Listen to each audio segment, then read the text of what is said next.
Ser uma pessoa pobre no Brasil é como ser um ratinho preso num labirinto. Você esbarra em muito beco sem saída, tem muitas portas fechadas, e mesmo quando as coisas parecem se resolver e você conseguiu chegar aonde estava escondido o queijo, voltar para sua casinha com ele, a verdade é que no dia seguinte você vai ter que enfrentar tudo de novo.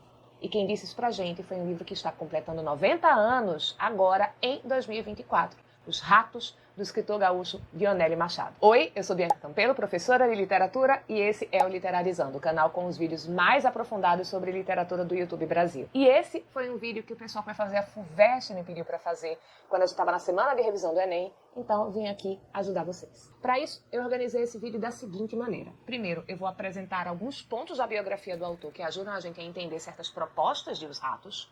Em seguida, eu vou fazer aquele resumo dos eventos da narrativa e aí a gente entra na análise da proposta do livro.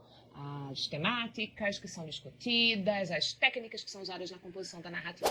Então vamos começar falando sobre as experiências de vida do Dionélio Machado que importam porque vão impactar aqui na produção de Os Ratos. E aí a primeira coisa que você precisa saber sobre isso é que esse escritor foi uma pessoa que viveu a pobreza real. Gente, Dionélio Machado nasceu em 1895 e com 7 para 8 anos de idade, em 1903, ele já ia para a rua vender bilhete de loteria para poder ajudar dentro de casa. Esse aperto todo veio depois da perda do pai dele, que foi assassinado, tá? E isso tudo aconteceu numa cidadezinha chamada Quaraí, que fica no Rio Grande do Sul, perto da fronteira com o Uruguai. Então, desde muito cedo ele teve que começar a se virar. Aos 12 anos de idade, a gente sabia que esse menino já tinha sido vendedor de bilhete de loteria, balconista de loja. A gente sabe que ele dava aula de reforço para crianças mais novas, e isso garantia ali o estudo dele e do irmão dele. E ele, aos 12 anos, já trabalhava como auxiliar de serviços gerais em um jornal da cidade, que foi quando ele começou a ter ali contato com a carreira de jornalista que ele exerceu depois. Ele vai demonstrar o interesse por escrever e talento para isso desde cedo. Nessa fase em que ele começou a trabalhar vendendo bilhete de loteria, a gente sabe que ele escreveu uma narrativa em verso sobre uma família pobre e o problema de uma calça rasgada que tinha que ser consertada. Mas, diferentemente do que aconteceu com muita frequência na história da literatura brasileira, desses talentos precoces conseguirem começar a publicar literatura muito cedo, na adolescência, o Dionélio Machado teve que esperar para chegar onde queria. E onde ele queria chegar eram 2 lugares: a faculdade de medicina e o mundo das letras. Ele sonhava em ser médico e ele sonhava em ser escritor. E aí, vamos lá, né? Quais são as chances de um menino que em 1903 tinha que vender bilhete de loteria para a família ter comida dentro de casa, virar médico e escritor? Praticamente nulas, né? Praticamente as mesmas chances desse menino ganhar na loteria. Mas quando uma pessoa quer estudar, porque ela tem sede de aprender, quando esse sonho da faculdade não é pelo status da carreira, é aquela coisa que vem de dentro, sincera. Se essa pessoa tiver persistência e se dedicar ao longo dos anos, em um momento o sonho vem. Pode não vir quando você é jovem, mas chega. E demorou, certo? Vai demorar mais de uma década depois de terminar o ensino médio. Mas o Dionélio Machado conseguiu entrar na faculdade de medicina. Ele começou o curso aos 28 anos de idade, lá em Porto Alegre. E ele se forma definitivamente, né, se tornando um psiquiatra quando ele já tinha 37 anos de idade. Além de psiquiatra, ele também foi um analista, porque ele também estudou psicanálise e trabalhou aí nessa linha de terapia. Bem aqui a carreira como escritor. Ele começou trabalhando em jornal ali como auxiliar de serviços gerais, mas vai ter um momento em que ele começa a escrever efetivamente e ele manteve uma carreira como jornalista por muito tempo, assim, praticamente toda a vida adulta dele. E um jornalista combativo que se posicionava politicamente. Inclusive, o primeiro livro que ele publicou foi um ensaio sobre política, que saiu logo antes de ele ser aprovado no vestibular. Aí, quando ele estava no 4º ano de medicina, em 1927, ele publicou o primeiro livro de literatura dele, que foi um livro de contos, chamado Um Pobre Homem. E o segundo livro de literatura dele é justamente Os Ratos. Essa é considerada a obra-prima dele. Foi um romance que ele escreveu no final de 1934, por isso que está fazendo 90 anos de quando ele foi escrito. E o livro saiu em 1935, quando ele tinha 40 anos de idade. Depois ele publicou mais 10 romances, inclusive deixando 2 inéditos quando faleceu em 1985, aos 90 anos de idade. Todas essas informações ajudam a gente a entender a proposta desse livro incrível que é Os Ratos. Essa historinha aqui, gente, ela surgiu a partir de uma conversa que o Dionélio Machado teve com a mãe dele, ali por volta de 1930, 1931 aproximadamente. Nessa conversa, Dona Elvira, que era a mãe dele, comentou que tinha passado uma noite muito ruim, ela não tinha conseguido dormir de jeito nenhum. E isso preocupou o Dionélio porque ela estava manifestando os primeiros sintomas da doença de Parkinson. E insônia, distúrbios de sono em geral, estão ligados a um agravamento do quadro dessa doença. Ele já estava na faculdade de medicina, já estava interessado em neurologia, em psiquiatria, ficou alarmado e pediu para a mãe falar um pouco mais sobre como é que tinha sido essa noite, porque ele queria ver se era caso de investigar, se era um agravamento da doença. E foi assim que surgiu a imagem mais poderosa desse livro. Dona Elvira não tinha conseguido dormir porque o irmão do Dionélio tinha o costume de deixar à noite, em cima da mesa da cozinha, o dinheiro para o leiteiro pegar pela manhã quando entregava o leite. Ficava uma panela para o leiteiro deixar a porção diária em cima da mesa e o dinheiro junto. E nesse dia, por algum motivo, quando Dona Elvira foi dormir, passou pela cabeça dela a lembrança de que rato rói papel. E aí veio essa ideia que horrorizou a coitada. E se aparecesse um rato na cozinha, quando todo mundo estivesse dormindo, e roesse o pagamento do leiteiro? O que tirou o sono da Dona Elvira foi o medo de não conseguir honrar uma dívida com um trabalhador. Foi o medo da pessoa honesta de faltar com a palavra numa sociedade em que palavra de gente honesta não volta atrás, em que as relações sociais são baseadas nesses acordos orais de confiança. Era um outro mundo, gente, com uma estrutura social completamente diferente da nossa. Quem hoje em dia daria para um entregador habitual a cópia da chave de casa para ele poder entrar de madrugada para deixar a comida ali para o café da manhã no dia seguinte? Mas nessa época os contratos sociais desse tipo eram completamente normais. E nota que o medo da mãe do Dionélio Machado não era de o leiteiro quebrar o acordo de confiança e furtar um objeto dentro de casa ou cometer algum outro tipo de crime. O medo dela era da família dela infringir esse acordo sem querer. Assim, cadê o dinheiro que estava aqui? Eita, o rato comeu. É o medo pelo dinheiro que se perde, obviamente, mas é também, gente, muito o medo da desonra. Observe o peso que a desonra social tem no primeiro capítulo do livro. Vai lá e confere de novo como o pior de tudo ali no quadro em que o Nazianzeno está vivendo nesse início de história é que todos os vizinhos estão sabendo que ele não está honrando a dívida com o leiteiro. Como ele se agonia com a impressão de que todo mundo está espiando e comentando a situação. Quando sentou para escrever o livro, Dionélio decidiu que aquele ia ser o clímax no final da história. Que ele queria terminar com esse homem que não dorme pensando nos ratos roendo o dinheiro do pagamento do leiteiro. Os Ratos, gente, é um livro de um escritor, que é também um psiquiatra e um psicanalista, e que está procurando entender a mente de uma pessoa, que investiga o que acontece com uma pessoa para ela ter quadros de ansiedade e ideias obsessivas como essa. Qual é a história de vida que explica isso? E a resposta do livro vai ser construída ao mostrar pra gente tudo que o protagonista vive naquele dia e tudo que ele passou na vida inteira que ele acaba revivendo naquele dia também, em tudo que é a realidade de pensamento dele. O gatilho para todas essas vivências que vão acontecer na cabeça do Nazianzeno é esse barraco, tá? O pequeno barraco que é promovido pelo leiteiro, que está revoltado, porque, de novo, Nazianzeno Barbosa, o nosso protagonista, não pagou o que deve. O cara sai da casa do Nazianzeno bufando de raiva, gritando para todo mundo ouvir que Nazianzeno só tem um dia para dar um jeito de pagar aquilo que está devendo. E o Nazianzeno não sabe como é que ele vai arrumar esse dinheiro. Ele é um funcionário público, ele não tem como pedir adiantado, e o salário é aquele que não está segurando as despesas. Ele já teve que fazer a família cortar coisas bem básicas como gelo e manteiga. A única ideia que ocorre ao Nazianzeno é pedir emprestado para o chefe da repartição em que ele trabalha. Se o chefe não emprestar o dinheiro, ele vai recorrer ali à ajuda de um amigo dele, chamado Duque, que é um cara que sabe se virar ali nas brechas do sistema econômico e social de Porto Alegre, que é onde essa história se passa. Nunca é dito objetivamente pra gente o que é que o Duque faz da vida, mas a gente pode depreender que ele é ali um nicho de especulador com agiota, tá? A gente consegue deduzir que ele não tem uma profissão, ele se sustenta ali fazendo pequenos negócios, se metendo com agiotas, com casa de penhores, compradores de ouro e com jogo. E sim, pessoal, esse é um livro em que gente pobre tenta arrumar dinheiro com roleta, com aposta de cavalos, com o jogo do bicho, a forma como os incas, os maias e os astecas faziam tigrinho e bete. E como o chefe não empresta o dinheiro para o Nazianzeno, ele vai nos cafés atrás do Duque e aí nada de encontrar o Duque.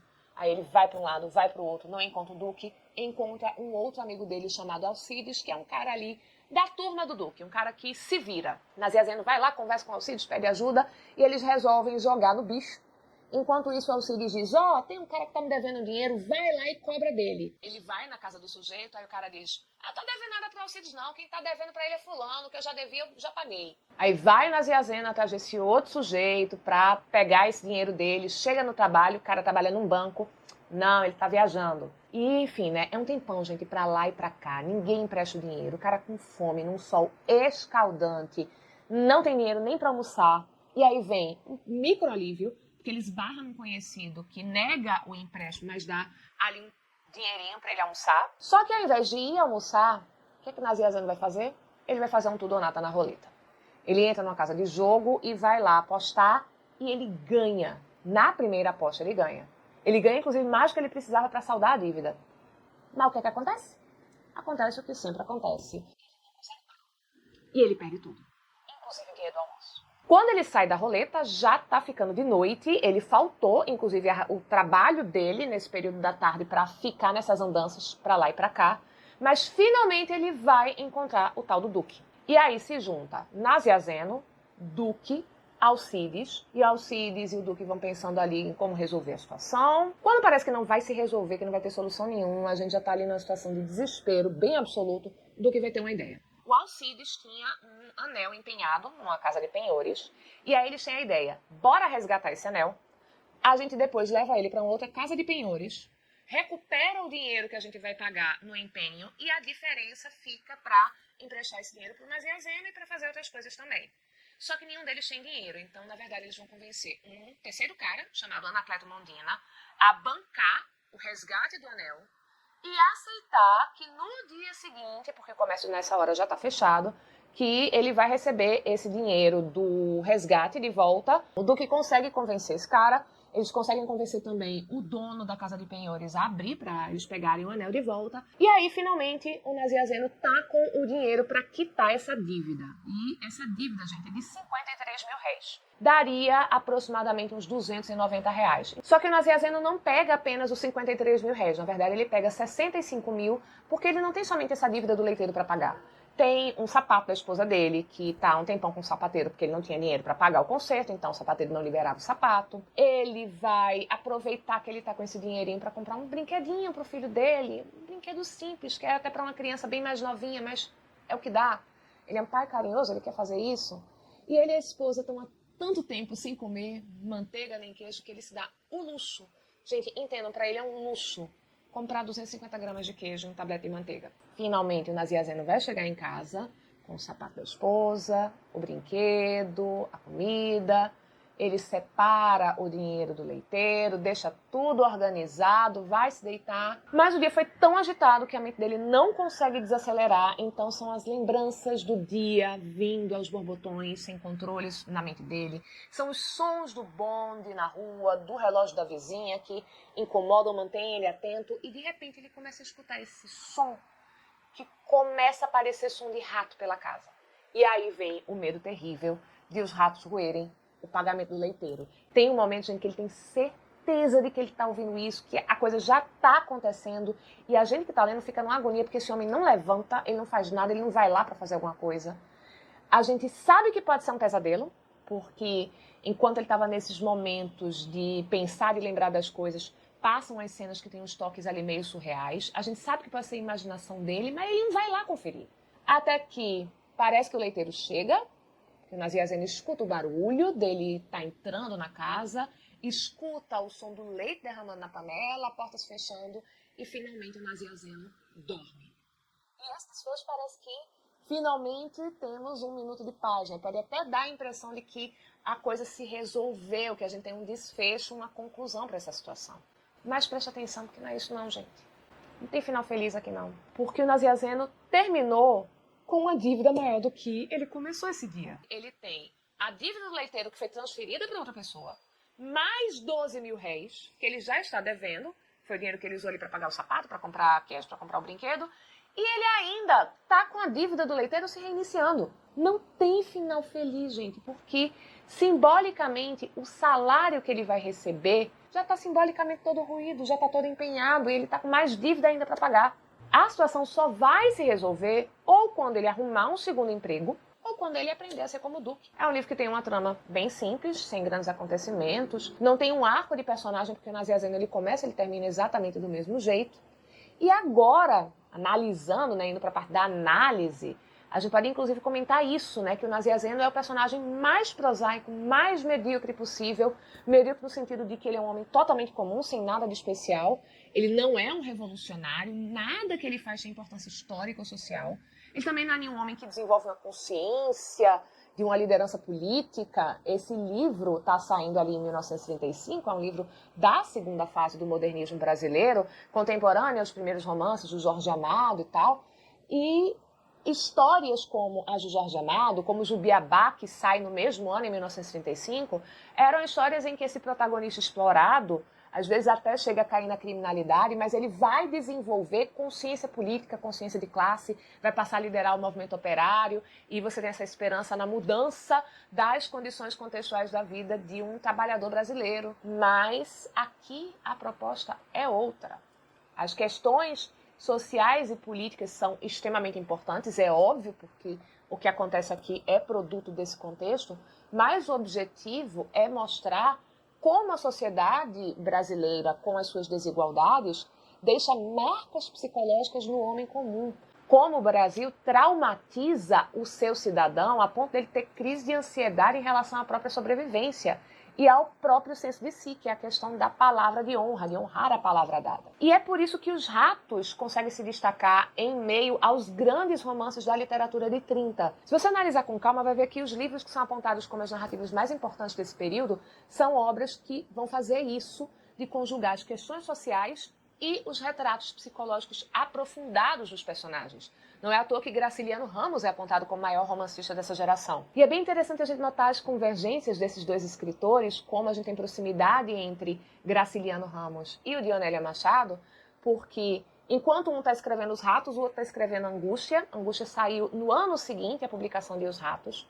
Angústia é o romance mais psicológico do Graciliano e eles vão ter muitos pontos em comum. Tá? A gente tem, por exemplo, na história, dois funcionários públicos que são muito pobres, que moram numa capital e que vão estar vivenciando, por motivos diferentes, uma grande angústia. E a gente vai ter como técnica narrativa principal para construir essa ideia desse sofrimento, essa investigação psicológica, o uso do fluxo de consciência nesses dois livros. Quando a gente pensa em fluxo de consciência na literatura brasileira, a gente imediatamente pensa em Clarice Lispector, mas, como vocês estão vendo, tem o Graciliano e o Dionélia Machado explorando essa técnica uma década antes da Clarice estrear como uma romancista.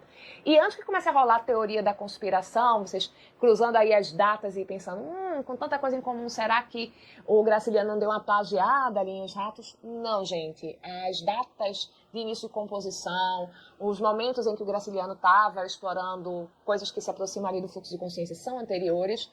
Também não acho que o Dionélio estava se inspirando nessas tentativas anteriores do Graciliano Ramos. O mais provável é que esses dois escritores tenham ali sido influenciados por uma fonte em comum, que é a literatura russa do final do século XIX, principalmente as obras de Dostoiévski. Esse clima psicológico de claustrofobia em que vive o funcionário público endividado, morador de uma grande cidade, a gente vai encontrar em Humilhados e Ofendidos e em Notas do Subterrâneo, que também foi traduzido aqui no Brasil como Memórias do Subsolo. Inclusive, fica aqui a dica que se você lê Os Ratos e gostou, você provavelmente vai gostar de Angústia e experimente também Dostoiévski, que tem uma grande chance de você curtir bastante. Para quem se interessar, eu vou deixar na descrição do vídeo e no primeiro comentário links para quem quiser adquirir esses livros, tá? Quando você usa os links do canal para fazer as suas compras, você não gasta nada mais por isso e o canal recebe o seu apoio financeiro, que é muito importante para a gente atingir a nossa principal meta, que é poder ter um editor e produzir mais vídeos, trazer mais informação de qualidade aqui para o YouTube. E você também pode ajudar o canal a crescer com o seu engajamento. Deixar like, se inscrever no canal, compartilhar os nossos vídeos, usar o botão hypar, tudo isso ajuda bastante e eu agradeço muito. E agora voltando para a nossa análise, dá para entender por que é que esse livro é escrito em fluxo de consciência. O que a gente tem aqui, gente, é uma narrativa sobre um trauma. E qual é o trauma do Nazianzeno? É o mesmo trauma da mãe do Dionélio Machado. É a pobreza, é essa insegurança sobre como é que eu vou honrar as minhas dívidas, como é que eu vou me manter e como é que eu vou manter a minha dignidade. O trauma, ele não precisa ser um evento repentino que vai ser único e uma coisa grandiosa que acontece num determinado dia com a gente. Todo dia você leva uma pancadinha no mesmo lugar do corpo.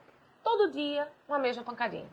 No começo, talvez nem incomode, mas com o tempo, como aquela parte do corpo não tem descanso, ela vai ficando sensível e aí vai se passando os dias, os meses, os anos e aquilo que no início não era um incômodo vai se tornando insuportável. O empobrecimento paulatino do Nazianzeno é um trauma desse tipo.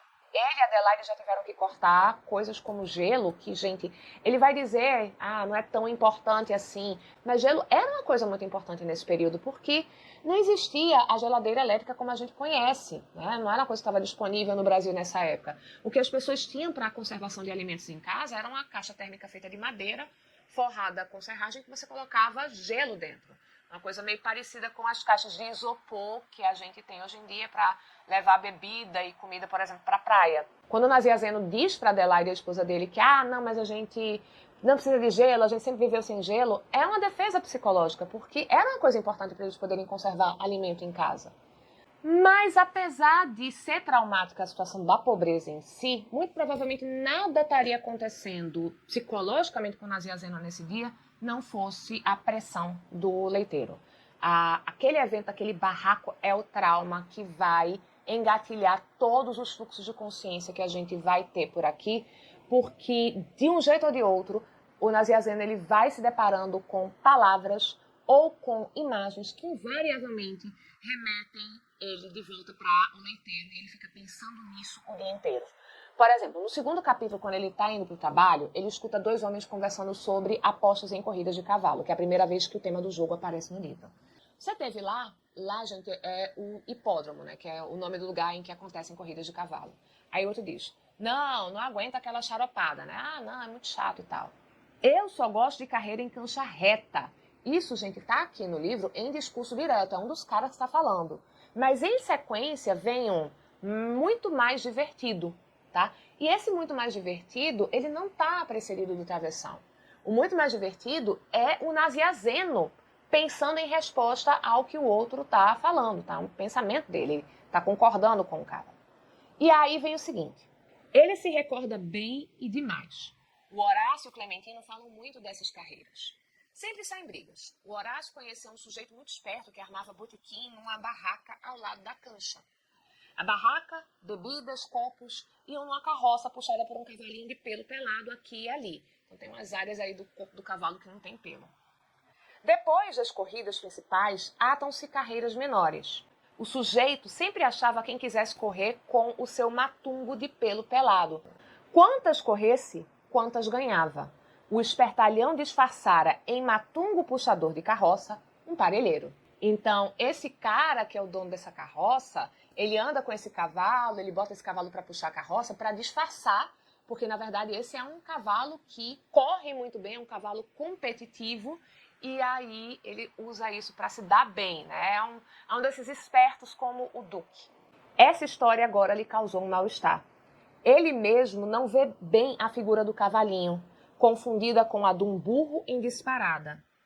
Sente uma amargura doída dentro de si, na altura do peito e do estômago, uma espécie de ânsia e de náusea.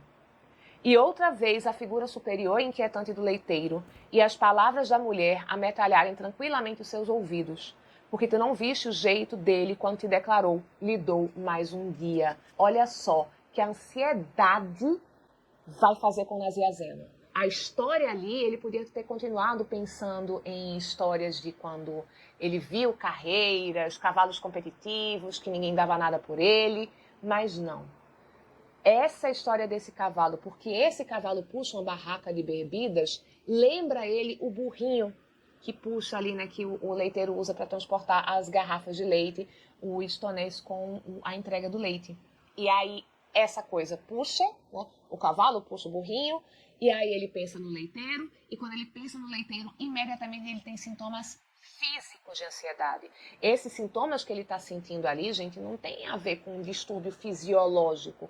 É puramente a reação física a um estímulo mental, é reação ao trauma, tá?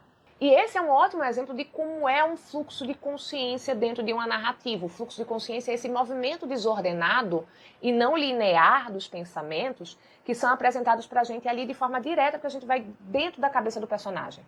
E quando ele é bem feito, a gente tem um efeito de grande realismo. A gente sente como se estivesse ali acompanhando o pensamento de uma pessoa real, tá?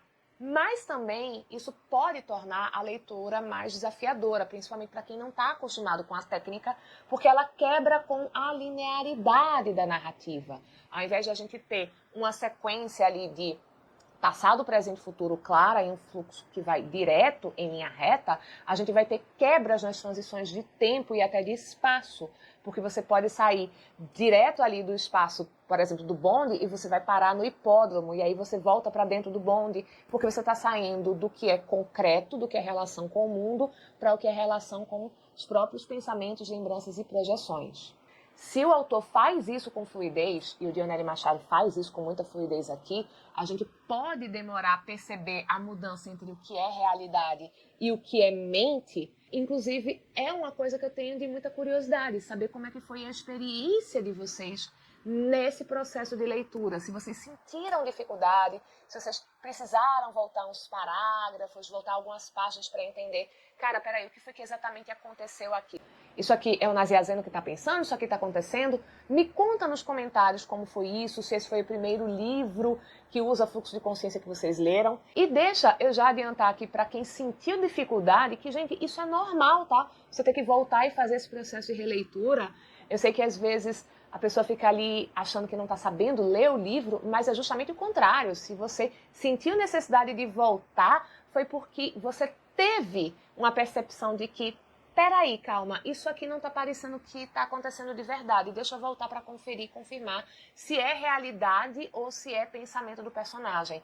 Na verdade, você estava lendo muito bem a obra dentro da proposta dela e você está ali se certificando de separar o que é realidade concreta, o que é projeção, que é imaginação, como um psicólogo ou um psiquiatra faria a partir da escuta do seu paciente. Essa é a brincadeira proposta por esse livro, a gente ser um pouquinho terapeuta do Naziazeno e separando o que é fato, o que é memória, o que é projeção. E não, isso não é uma coisa fácil de fazer. Eu mesma tive dificuldade para entender, por exemplo, o início do capítulo 7, tá? Olha só como esse capítulo começa. A figurinha marrom desperta outras figuras. A noite de verão, de um escuro fosforescente, sem mistério, cheia de gritos de crianças. Naziazeno já observava havia muito o grupo de guris na esquina. O seu constante movimento como se o brinquedo fosse trocar de lugar. Às vezes um deles se voltava correndo seguido de outro, mas logo voltavam. Um orador mais alto falava, fazia-se um silêncio, apertava-se a roda. Depois, acabaram por ir se sentar na calçada, bem na esquina, juntinhos. De quando em quando uma voz.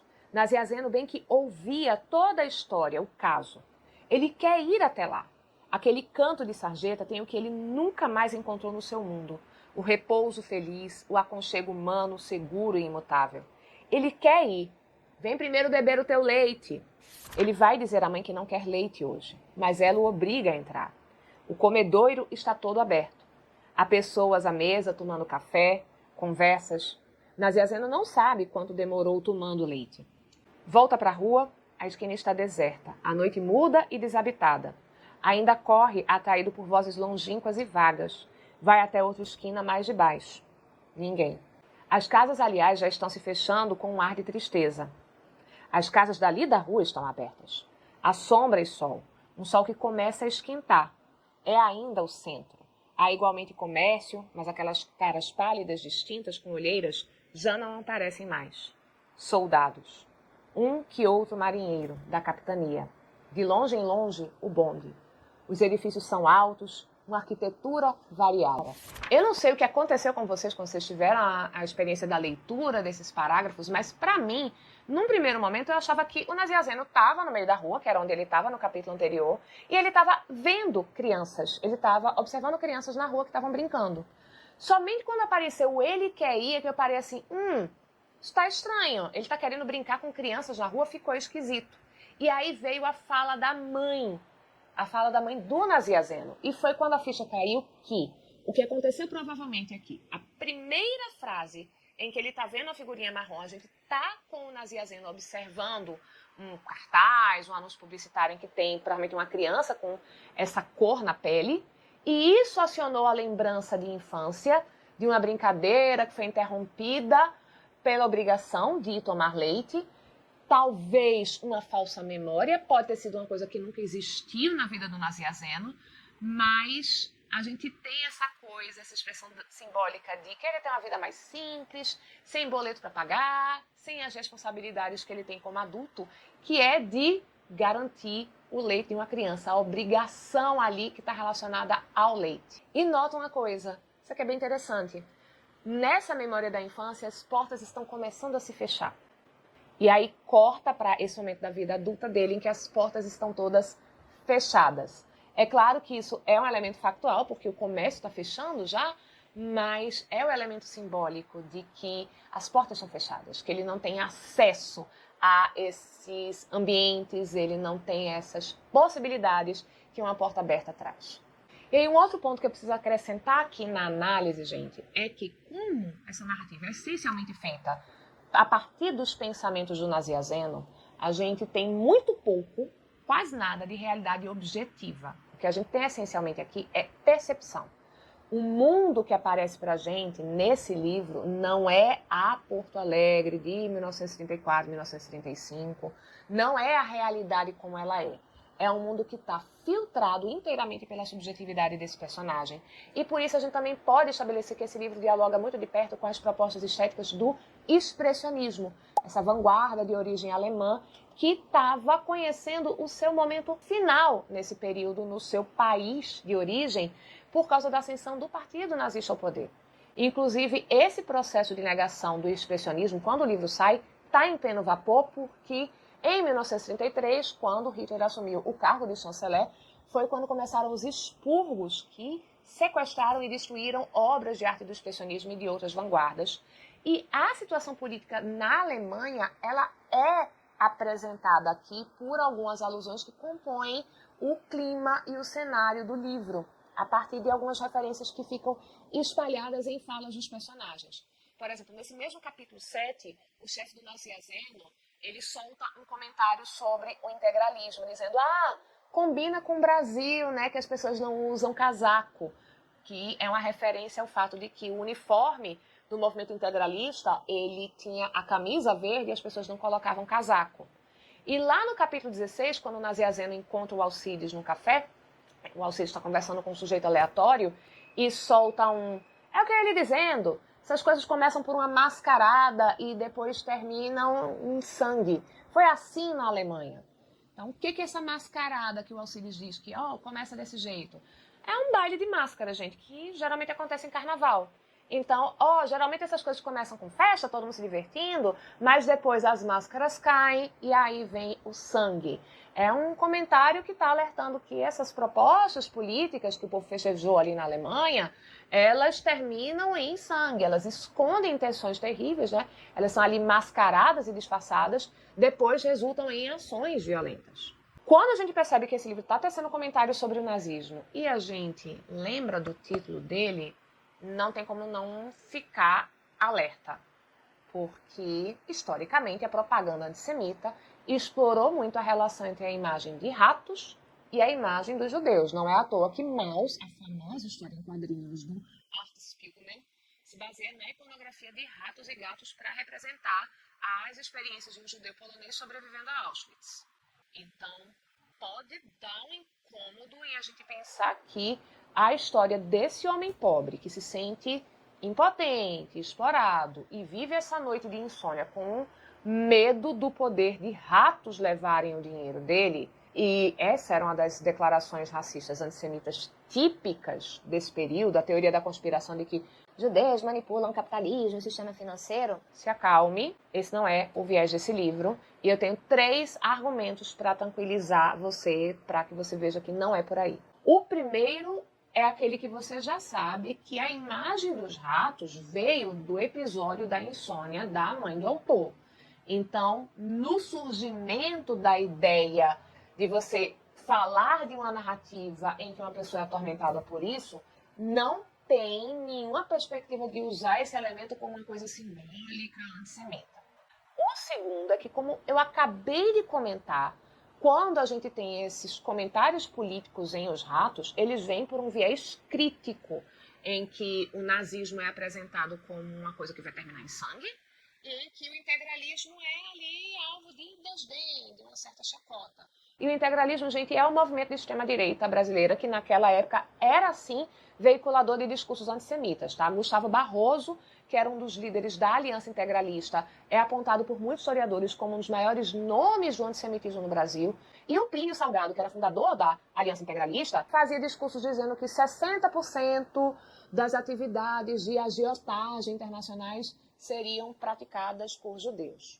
Então, um livro que condena o nazismo e que está zombando de integralista, dificilmente vai endossar essas ideias. E o terceiro argumento para você ficar tranquilo que não, a simbologia dos ratos nesse livro não tem nenhuma intenção, nenhum objetivo antissemita, está nas redes de significados do próprio livro. No capítulo 6, a imagem metafórica dos ratos é usada explicitamente na obra. E ela não é ligada a pessoas que estão envolvidas em especulação financeira, não. Nesse momento, que são os últimos 2 parágrafos desse capítulo, gente, o Nazi Azeno está pensando em voltar para a repartição para terminar o expediente da tarde. E aí ele pensa o seguinte: ele vai voltar à sua sala. O datilógrafo há de estar lendo o livro metido na gaveta. O primeiro escrituário, a cabeça quase roçando os papéis, passa e repassa as suas contas, molhando as pontas dos dedos nos lábios com um certo ruído. Nem há como interessá-los naquele caso.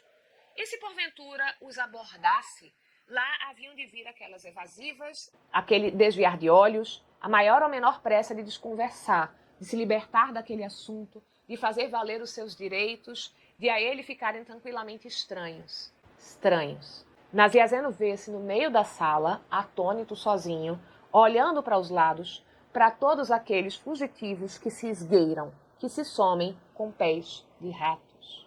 O datilógrafo e o escrituário vão fugir dele como ratos nessa projeção mental que ele está fazendo para não emprestar dinheiro para ele, tá? E não somente isso. O escrituário, quando está conferindo o trabalho de Nazi Azeno, ele molha os dedos nos lábios para ir passando de página em página e isso faz um barulhinho. Quando ele está mexendo no papel, que ele coloca ali a mão na boca e volta a mexer no papel, isso faz um barulho, tá? E esses papéis, gente, são fruto do trabalho Nazi Azeno. É o que ele demorou muito ali para elaborar. E se o escrituário ele desaprovar o que o Nazi Azeno fez, ele volta a estaca zero e tem que refazer tudo. Então, ele é, inclusive, nesse momento de sair passando ali os papéis, como esse ratinho que vai aparecer depois da narrativa, talvez roendo o fruto do trabalho do Nazi Azeno. E o próprio Nazi Azeno e o Duque são caracterizados com focinho. Essa narrativa não está trabalhando com essa imagem dos ratos para fazer nenhum tipo de declaração antissemita, não, tá? Espero que o vídeo tenha ajudado vocês, principalmente o pessoal que vai fazer vestibular da FUVEST. Deixe o seu engajamento para ajudar o canal a ter mais relevância e poder produzir mais conteúdos interessantes para você. E se puder, apoie o canal. Seja com uma gorjeta no botão Valeu Demais ou um Pix para a chave que está aparecendo no vídeo e que também está na descrição dos nossos vídeos e no primeiro comentário. Me digam se vocês gostaram desse formato de vídeo e que outras obras literárias vocês gostariam de ver por aqui. Obrigada pela companhia, um beijo e até a próxima.